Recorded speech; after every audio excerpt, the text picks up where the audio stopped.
merayakan hari kenaikan Tuhan Yesus pada hari ini.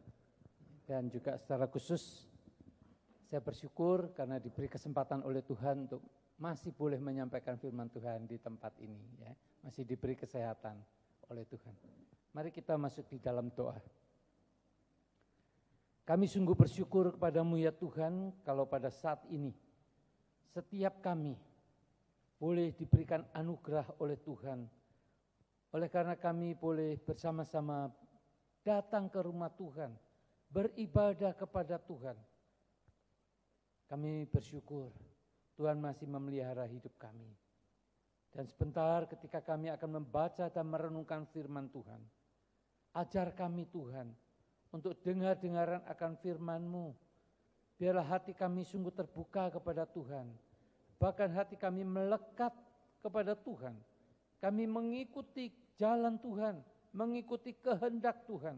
Apa yang Tuhan ingin sampaikan kepada setiap kami. Oleh sebab itu Tuhan, hati kami sungguh hanya tertuju kepadamu. Biarlah waktu yang tersedia ini boleh kami pakai dengan sebaik-baiknya. Hanya di dalam nama Tuhan Yesus kami mohon pertolongan Roh Kudus untuk kami boleh mengerti, memahami kebenaran firman-Mu. Di dalam nama Tuhan Yesus kami berdoa. Amin. Saudara-saudara, tema kita yaitu siap menjadi saksi Kristus. Ini luar biasa saudara ya. Betul saudara siap menjadi saksi Kristus? Siapa yang bilang siap? Siap? Nah nanti kalau sudah dengar firman Tuhan baru tahu ya. Apa sih yang dimaksud dengan saksi itu ya? Saudara-saudara, mari kita bersama-sama membaca di dalam Kisah Rasul pasal 1 ayat 1 sampai yang ke-11. Saya tidak bisa lihat di mana ini ada, harus noleh ya. Oh di bawah. Baik. Saya akan bacakan untuk saudara-saudara Kisah Para Rasul 1 ayat 1 sampai 11. Ayat yang pertama, Hai Theophilus, dalam bukuku yang pertama, aku menulis tentang segala sesuatu yang dikerjakan dan diajarkan Yesus. Theophilus ini sahabat dari Lukas, tapi juga murid dari Lukas. Ya. Dikatakan bukuku yang pertama, yaitu memang tentang Injil Lukas. Buku yang pertama, Lukas menulis 2 buku, yang pertama adalah Lukas, Injil Lukas, dan yang kedua adalah Kisah Para Rasul. Saudara-saudara, di dalam buku yang pertama itu menceritakan tentang apa yang dikerjakan dan yang diajarkan Tuhan Yesus. Ini tidak mudah saudara ya. Orang seringkali bisa mengajarkan, tapi belum tentu dia melakukan. Tetapi apa yang Tuhan Yesus ajarkan, dia juga lakukan. Itulah yang ditulis di dalam Injil Lukas. Ayat yang kedua. Sampai pada hari ia diangkat ke surga. Sebelum itu ia telah memberi perintahnya melalui Roh Kudus kepada rasul-rasul yang dipilihnya. Ayat yang ketiga.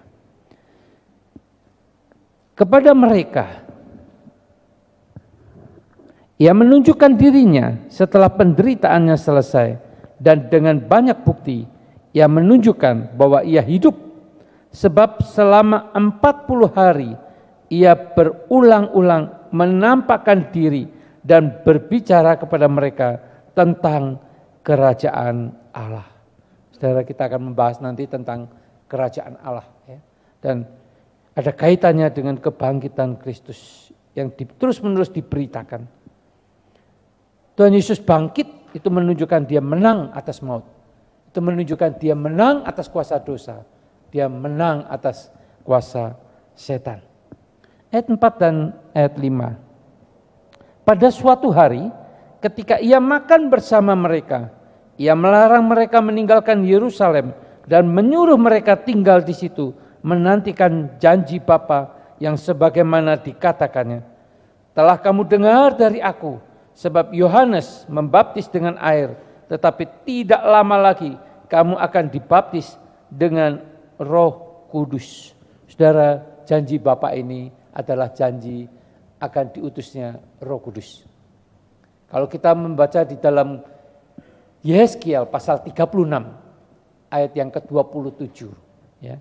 Coba kita lihat bersama-sama ya sebelum kita melanjutkan pembacaan dari Kisah Rasul ini. Saudara, apa yang dikatakan di dalam Yehezkiel 36 mulai sampai ayat 27. Saya membacakan. Semua saya baca dalam terjemahan baru ya. Jadi kalau saudara membaca dalam terjemahan lama, tentu ada sedikit beda-beda ya. Tapi ini saudara wajib punya ya, yang ada tulisan edisi 2 ya. Jadi ini diterjemahkan setelah 50 tahun dari terjemahan lama. Banyak bahasa-bahasa yang dipermudah sehingga kita bacanya enak sekali ya. Saya akan bacakan ayat 25 sampai 27. Aku akan mencurahkan ke atasmu air jernih sehingga kamu menjadi tahir. Aku akan menahirkan kamu dari segala kenajisan dan berhalamu. Aku akan memberikan kepadamu hati yang baru dan roh yang baru dalam hatimu. Aku akan menyingkirkan dari tubuhmu hati yang membatu dan memberikan kepadamu hati yang lembut. Rohku, ini bicara tentang roh Allah, roh kudus, baptisan roh kudus untuk pengudusan. Yaitu kapan pertama kali kita percaya dan menerima Tuhan Yesus? Ketika kita dilahirkan kembali, itu kita dikuduskan oleh Tuhan. Next, kita lanjutkan. Ayat 6 dan 7. Lalu ketika berkumpul, mereka bertanya kepadanya, Tuhan, maukah engkau pada masa ini memulihkan kerajaan bagi Israel? Jawabnya kepada mereka, kamu tidak perlu mengetahui masa dan waktu yang ditetapkan Bapa sendiri menurut kuasanya. Nanti kita akan menggali juga tentang kerajaan Allah ini ya. Dan di dalam ayat yang ke-8, tetapi kamu akan menerima kuasa bila mana Roh Kudus turun ke atas kamu dan kamu akan menjadi saksi-saksiku di Yerusalem, di seluruh Yudea dan Samaria dan sampai ke ujung bumi. Ayat inilah yang kita akan renungkan bersama. Tetapi kamu akan menerima kuasa bila mana Roh Kudus yang dijanjikan tadi turun ke atas kamu dan kamu akan menjadi saksi-saksiku di Yerusalem, di seluruh Yudea dan Samaria dan sampai ke ujung bumi. Ayat 9. Sesudah ia mengatakan demikian, terangkatlah ia disaksikan oleh mereka dan awan menutupnya dari pandangan mereka. Ayat 10 sampai 11. Ketika mereka sedang menatap ke langit, waktu ia naik itu, tiba-tiba berdirilah 2 orang yang berpakaian putih di dekat mereka. Ini malaikat Tuhan ya. Dan berkata kepada mereka, hai orang-orang Galilea, mengapakah kamu berdiri melihat ke langit? Yesus ini yang diangkat ke surga, meninggalkan kamu akan datang kembali dengan cara yang sama seperti kamu melihat dia naik ke surga. Saudara-saudara, apakah yang kita akan saksikan, saudara? Pada waktu kita menjadi saksi-saksi Tuhan. Saudara, di dalam nats ini jelas sekali tentang kerajaan Allah atau pemerintahan Allah yang di dalam bahasa Yunaninya Basileia, di mana Kristus menjadi raja. Saudara-saudara, kerajaan Allah itu merupakan konsep yang berakar di dalam Perjanjian Lama. Di dalam Perjanjian Lama sudah ada konsep tentang kerajaan Allah.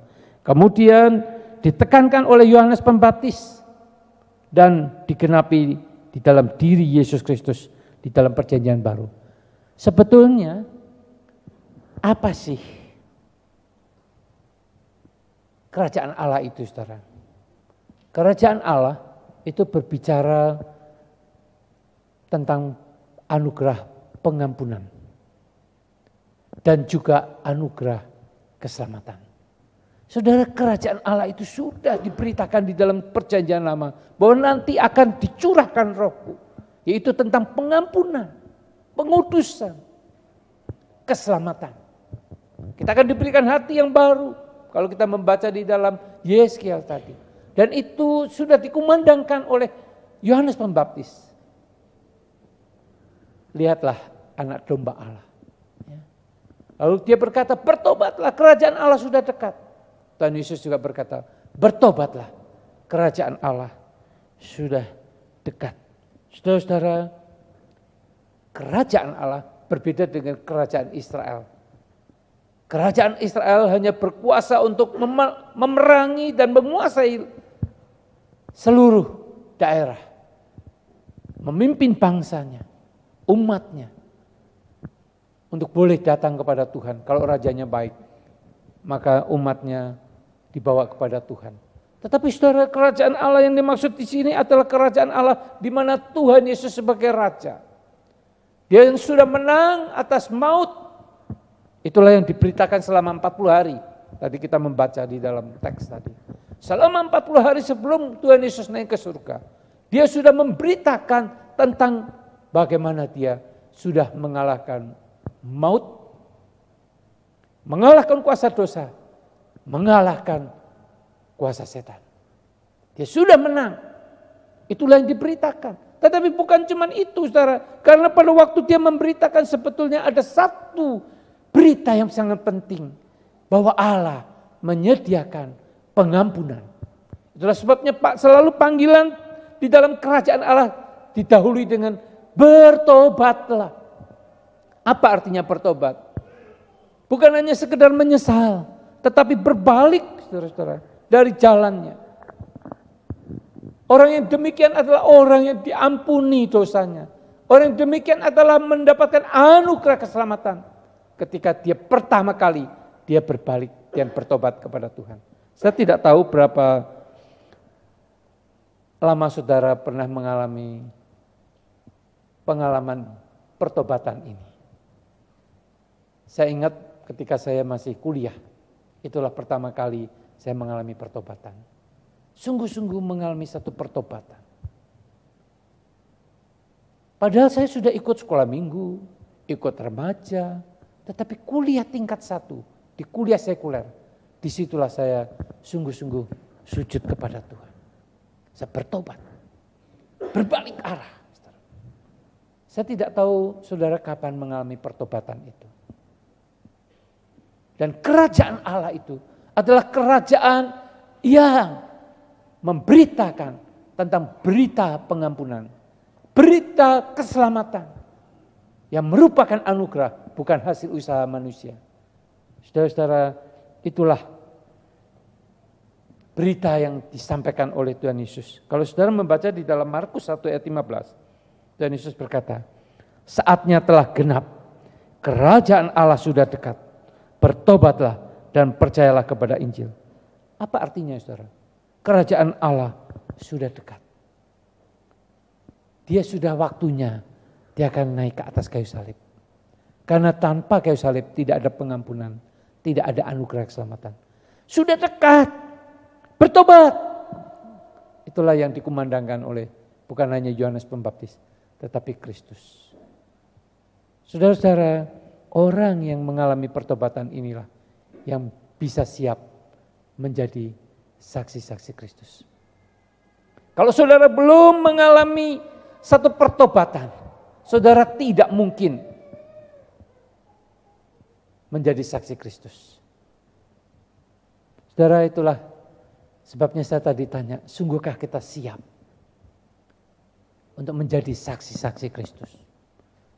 Oleh karena kita harus bertobat terlebih dahulu kepada Tuhan. Di dalam jalan hidup kita.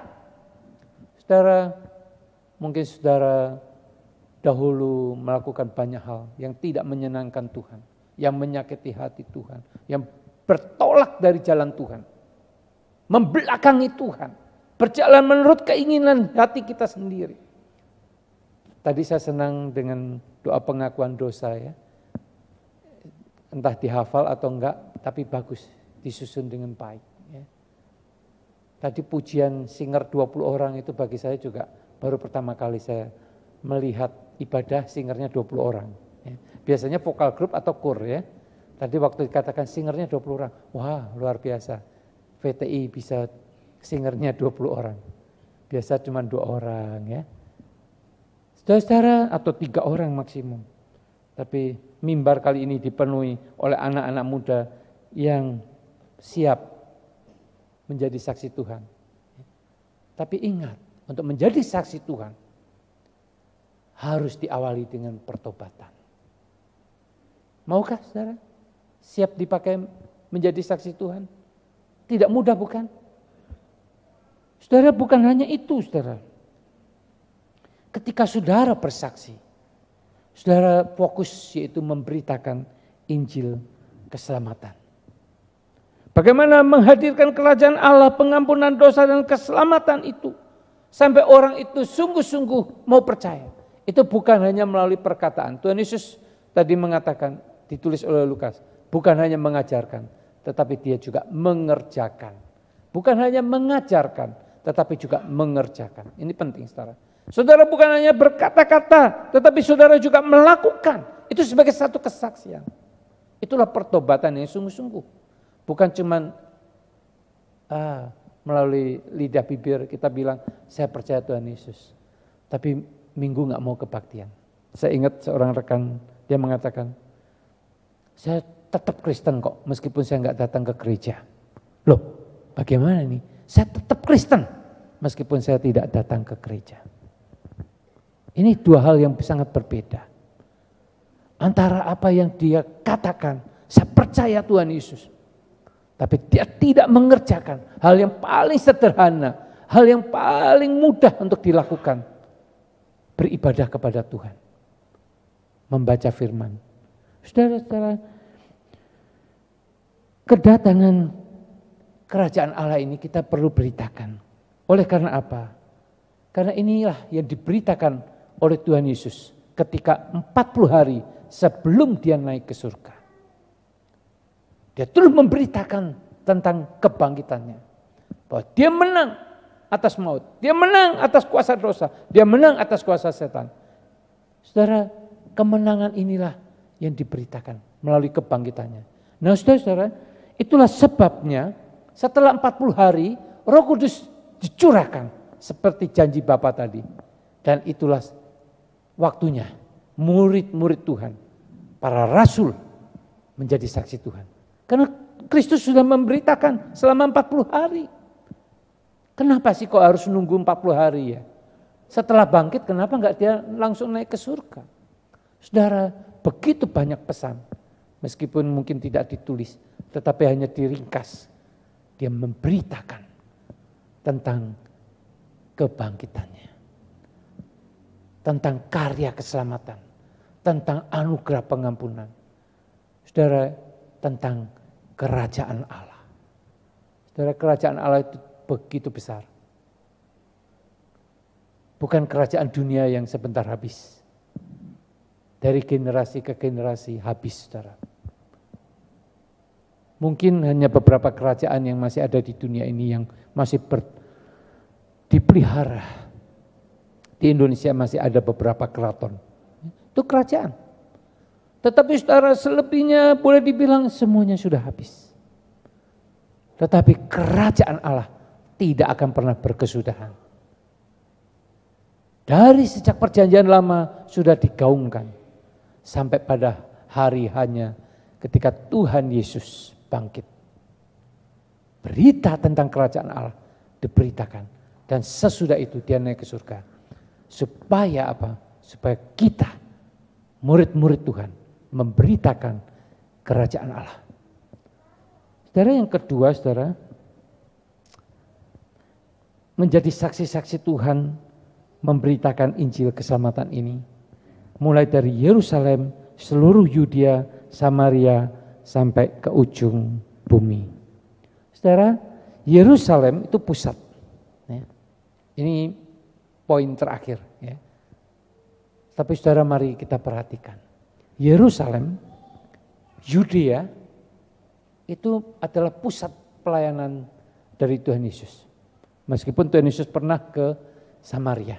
Tapi Samaria itu sebetulnya sudah menunjukkan kepada pelayanan misi.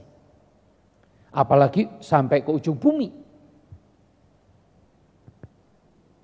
Kalau di daerah Yerusalem dan Yudea itu banyak orang Yahudi, Samaria itu sudah masuk kelompok orang-orang yang dianggap kafir. Apalagi pada waktu itu yang disebut dengan seluruh ujung bumi, sampai ke ujung bumi. Ini sudah berkaitan dengan misi. Saudara siap enggak saudara menjadi saksi-saksi Tuhan? Bahkan sampai diutus ke tempat yang jauh, saudara-saudara. Nah, saudara, saya ingin menekankan satu hal yang mungkin saudara akan kaget. Karena kata saksi-saksi ini ternyata bukan sekedar menjadi saksi, tapi kata saksi ini sebetulnya menunjukkan kepada martir. Kalau saudara membaca di dalam Perjanjian Lama dan yang lain, ketika di hadapan saksiku, itu berarti martir. Saudara tahu martir ya? Mati syahid. Itulah sebabnya tadi saya mengatakan siap enggak ya? Kalau bertobat mungkin masih siap lah. Tapi kalau menjadi martir, itu siap enggak sih? Kita bukan akan dipakai sebagai teroris. Menjadi martir dalam pengertian yang negatif. Tidak. Kita siap membawa anugerah pengampunan, memberitakan anugerah pengampunan, memberitakan anugerah keselamatan, dan kita siap di dalam menderita bagi Tuhan. Bahkan sampai mati. Kita tahu para rasul banyak yang sebagai martir. Para murid Tuhan di tokoh-tokoh abad-abad pertama. Begitu banyak mereka menjadi martir. Saudara, itulah yang disebut dengan saksi-saksi. Saksi-saksiku. Waktu saya membaca tema ini, saya belum sampai kepada penggalian, saya masih tenang-tenang aja. Tapi ketika saya sudah masuk kepada penggalian dan penafsiran, wah, tema ini luar biasa.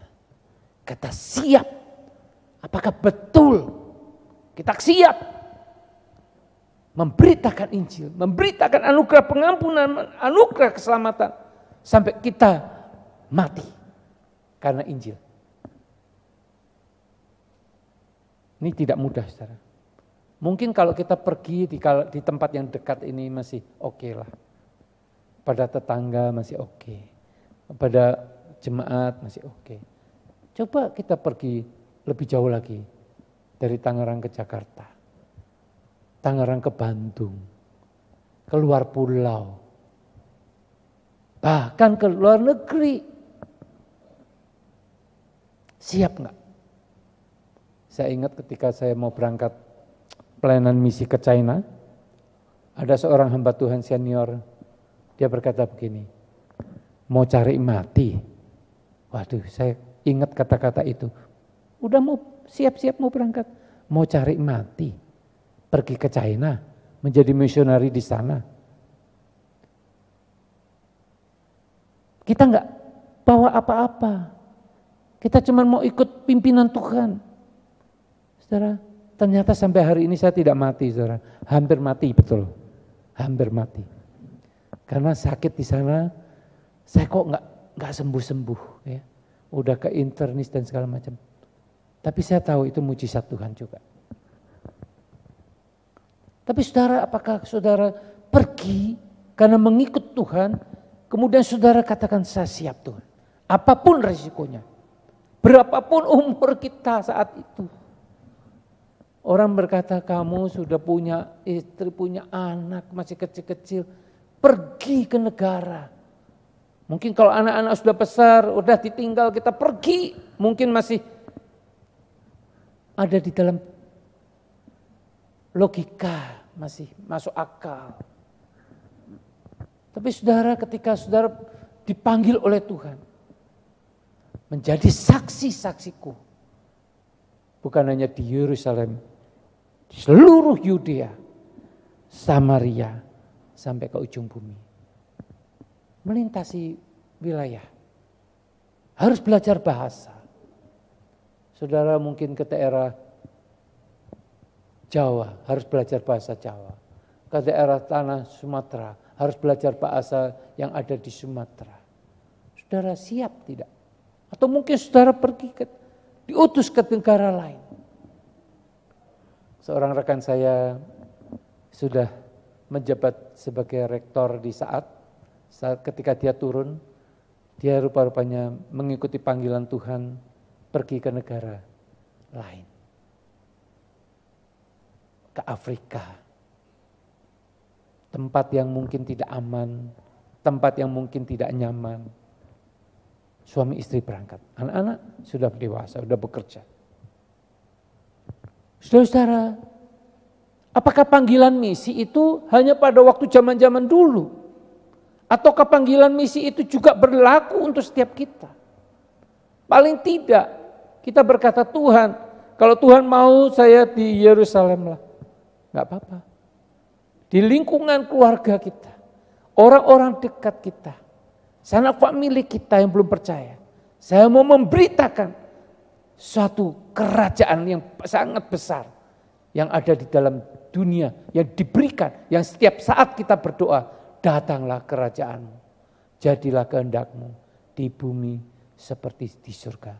Pemerintahan Allah itu boleh datang dalam hidup kita.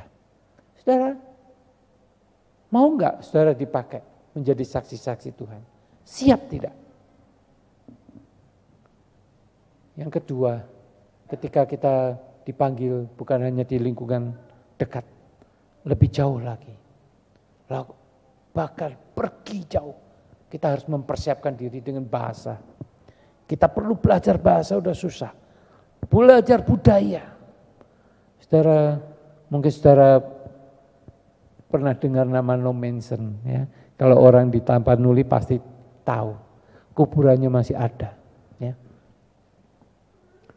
Saudara, No Mansion salah satu misioneri yang sungguh-sungguh dipakai oleh Tuhan di tanah Tapanuli. Saudara-saudara, bagaimana dia datang? Dia harus belajar bahasa, dia harus belajar budaya.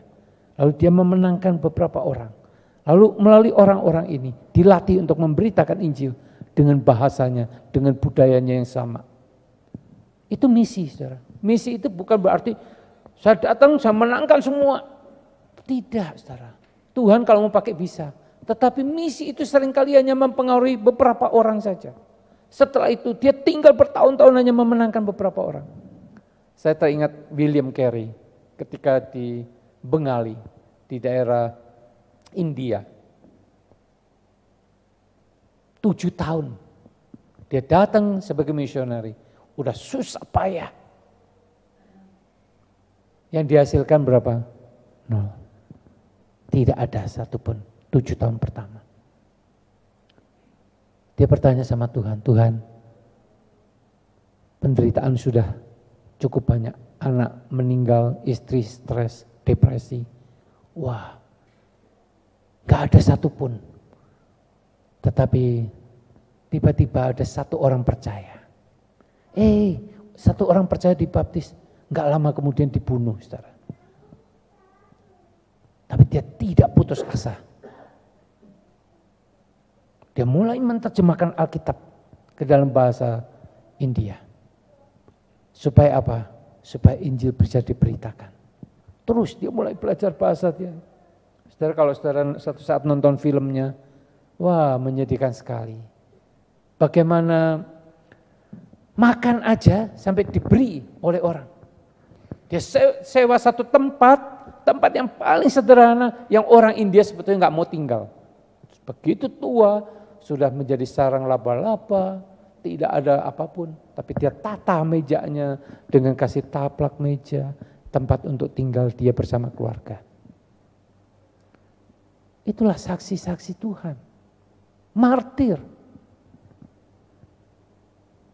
Saudara, pada waktu ada seorang panen dari kebunnya atau beli dari pasar, barangkali dia bawa buah sekeranjang, lalu dia katakan ketemu dengan adik iparnya William Carey. Ini buah buat keluarganya William Carey. Dia tadinya menolak, akhirnya memang di rumah tidak ada makanan pada waktu itu.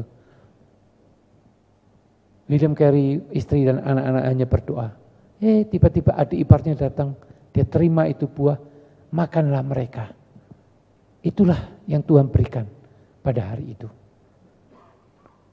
Saudara-saudara, tetapi kalau kita lihat sekarang bagaimana William Carey, Alkitab dalam bahasa India, bahasa Bengali khususnya, Itu hasil karya William Carey. Tuhan pakai William Carey. Sampai hari ini masih dipakai.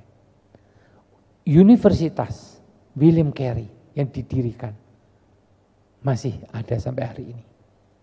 Saudara-saudara, itulah saksi-saksi sejarah, saksi-saksi kerajaan Allah yang Tuhan pakai. Apakah kita hanya ingin menjadi penonton? Ataukah kita sungguh-sungguh siap menjadi saksi-saksi Tuhan? Mari kita bertobat, datang kepada Tuhan, menyerahkan diri. Tuhan, saya mau menerima anugerah keselamatan-Mu. Ampuni dosa-dosaku. Karena anugerah-Mu begitu besar untukku. Dosaku terlalu besar, tetapi anugerah-Mu, pengampunan-Mu jauh lebih besar. Dan aku siap untuk dipakai sebagai saksi-saksi-Mu, bahkan sebagai martir-Mu. Mari kita masuk di dalam doa. Kami datang kepadamu Tuhan, ketika kami membaca dan merenungkan firman-Mu. Ajar kami Tuhan terbuka. Tanpa pertolongan Roh Kudus kami tidak mampu.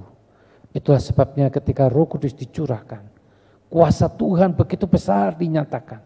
Injil boleh diberitakan, tersebar luas sampai ke ujung bumi. Tiba saatnya bagi kami juga untuk ikut ambil bagian menjadi saksi-saksi-Mu.